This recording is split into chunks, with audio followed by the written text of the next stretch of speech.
It's the early 90s, the era of Doc Martens, Bart Simpson, and of course, video games.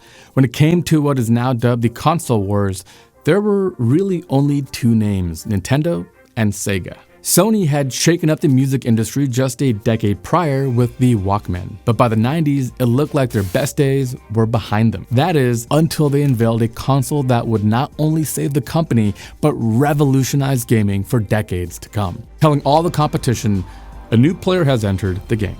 Grab your discs and let's get spinning as we dive into the rise of the Sony Playstation today on Good Company.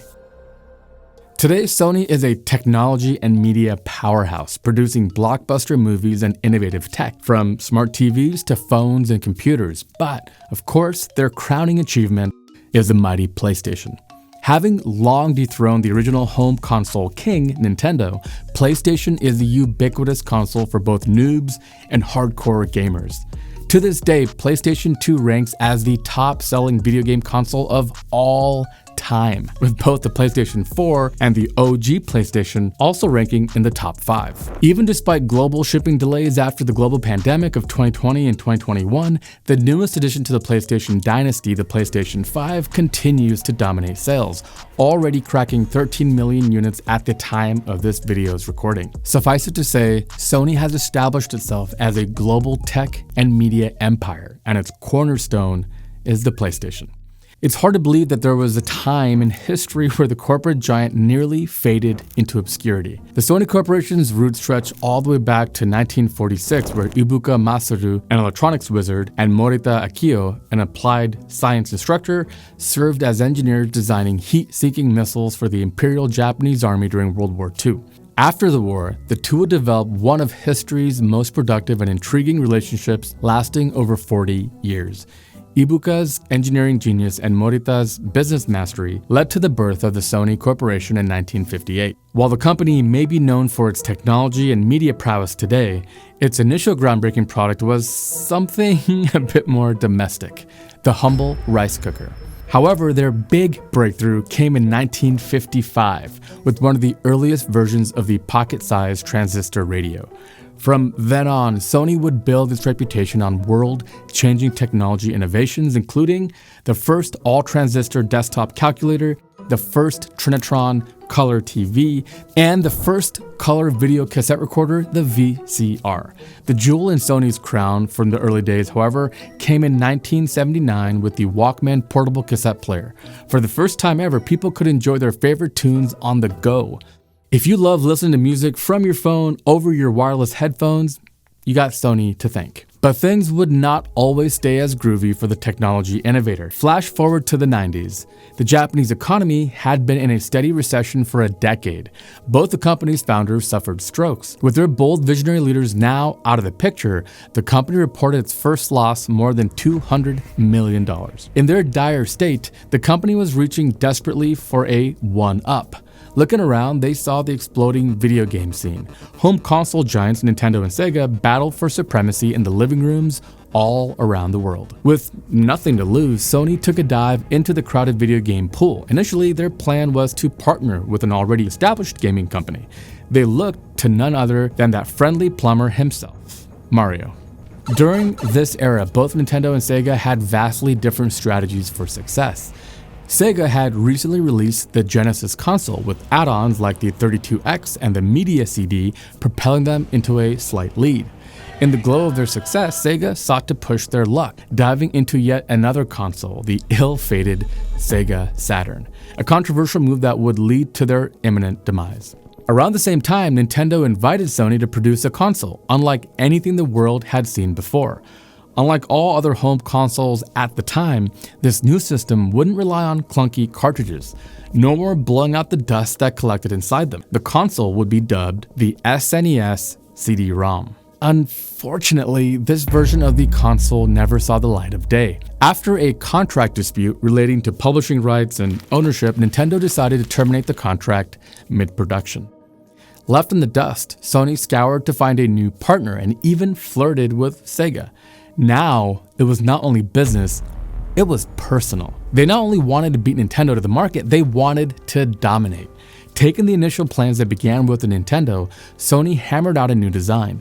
One incredibly brilliant move was bringing in third-party industry experts. Companies like Namco and Konami proved vital to keeping Sony on life support. Companies that would eventually help craft some of the greatest franchises of all time.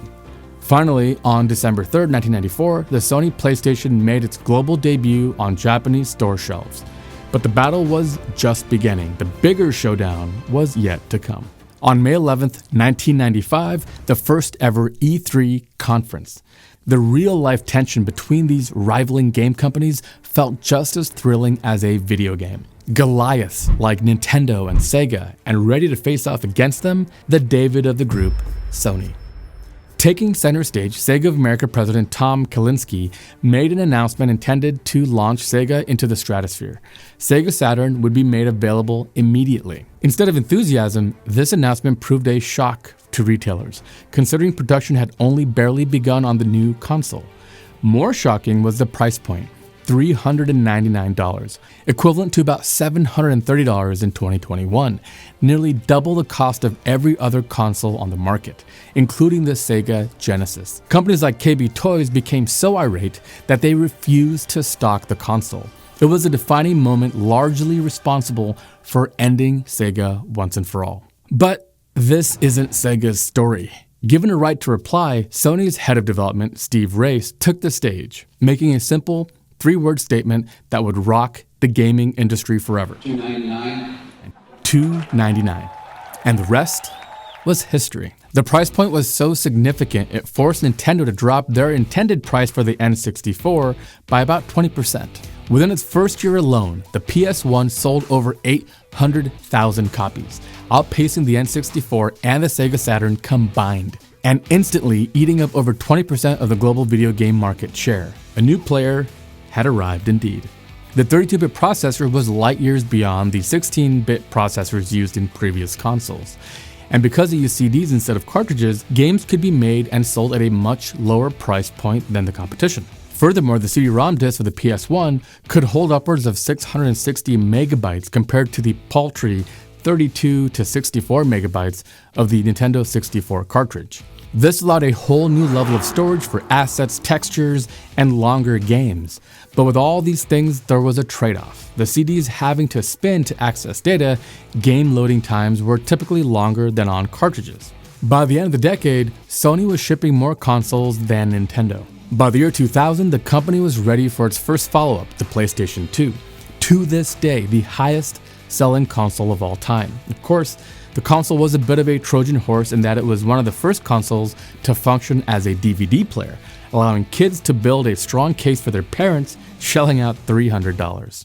The console reshaped the entire business model for Sony. Now, when other tech fails, PlayStation regularly picks up the slack.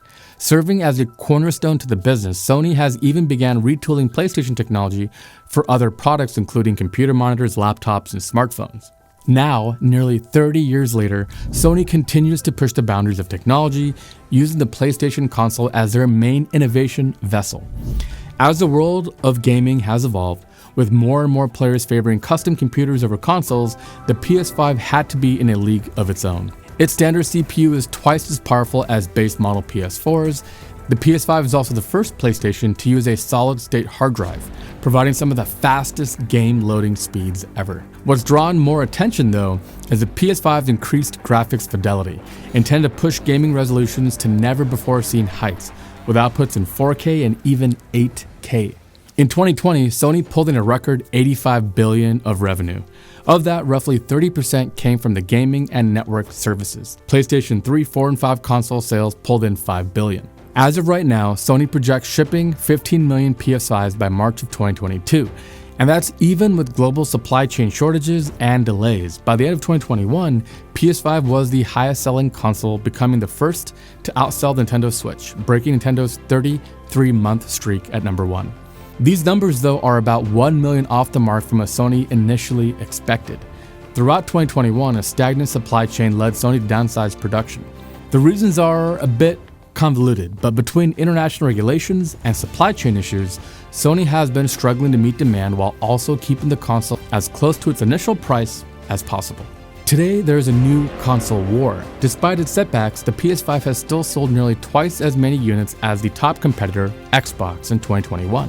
While once reigning King Nintendo has managed to stay in the game, when it comes to what many consider real hardcore gaming, the battle really is between Sony and Microsoft. And while there may be two top competitors in today's modern console war, there's only one PlayStation.